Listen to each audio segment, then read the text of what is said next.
Uguteba cane muri komine haba mu kurondera urupapuro rw'amavuka, urupapuro rw'ubugeni n'ibindi, bimwe mu vyatumye urwaruka ruhurikiye mw'ishirahamwe KiT wiyumvira gushiraho ubuhinga logiciel de la gestion de l'état civil bujanye no kunyarutsa ivyo bikorwa bikorerwa mu makomine. Evariste Nintunze arongoye KiT. Icyatumye tubiyumvira ni ingorane twagiye duhura nazo twebwe nyene aho twagenda mu makomine kurondeza impapuro tugasanga biratugoye, naruka dufise ubwo bumenyi igihugu caduhaye tutireka dushire mu ngiro ivyo twize vyo guterera igihugu mu gutorera inyishu ivyo bibazo biri mu makomine byo kurondera impapuro z'abavutse, aho usanga baguha ibitabo bibiri canke bitanu vyinshi ngo uronderemwo izina ryawe ugasanga bitwaye umwanya. Ariko ufise ubwo buhinga twigishijwe n'igihugu tutireka dushireho ubwo buryo buza korohereza abenegihugu. Mu ruganda rwo gushira habona ubwo buhinga warongoye ishirahamwe KiT avuga ko ubwo buhinga buzotuma kandi umuntu aronka urupapuro atarinze kuja gucukura mu bitabo birunze mu bubati. Ubwo buhinga bujanye no kubika ibiharuro vy'abavutse canke abapfuye canke zya mpapuro zitangwa zidondora umuntu dukoresheje ubuhinga bwa none kugira ngo umuntu wese abikeneye abironke vyoroshe utarinze kuza gusesangura vya bitabo birunze hariya mu bubati mu makomine, bakoresha ubwo buhinga bwa none bashaka kuronka vyoroshe. Nestor Ndikumana akora muri Etat Civil muri zone ya Kamenge agira ati ubwo buhinga buzofasha na cane cane mu korosha ibikorwa.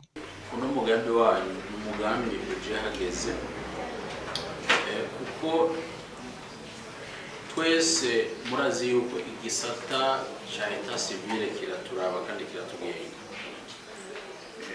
Nukuri ni ibintu byahora birusha abene igihugu cyane. Murabona registre zacu uburyo ziba ni ibintu manuel bikoreshwa intoki.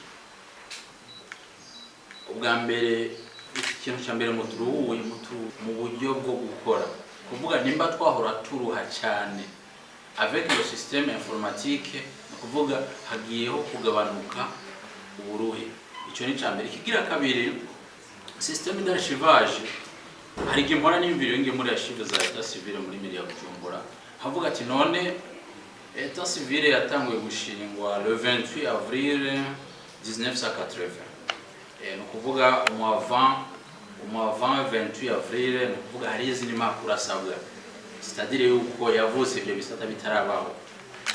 Rero hari gimpora nibaza ati none bino bintu mbona muri archivage aski ko mbona ari ibintu biteretse ngaho n'ivyabandanya bigwira bazobishirahe.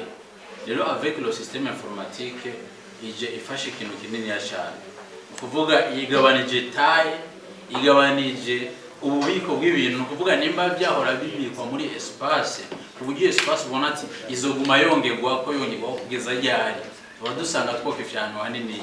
Avec le serveur ndabona yuko ni avantage cyane kuri twebwe tujejwe bino bisata. Nayo ku kibazo cyo gushaka kumenya nimba bizoba vyanditswe bizoba bikingiye, warongoye KiT arahumuriza avuga ko bakoranye n'abahinga ngo aho rero abantu borema. Birakingiye cyane kuko twakoze twenyene, twakoranye n'abajeje ukingira inkuru nk'ama information abahinga twarakoranye baratweretse ngere ushaka kubikingira, kandi sore wese afise kubwo burenganzira kuko bikingiye ku buryo twokwita sécurité par mot de passe, ku buryo usanga umuntu mu kwinjira muri byo biharuro ategeza ko umuntu afite uburenganzira azwi n'amategeko n'umashaka kubikoresha uwariwe. Birakingiye vyose twavyumviriyeko. Muri KiT bagasaba leta kubafasha kugira ngo uwo mugambi uje mu ngiro.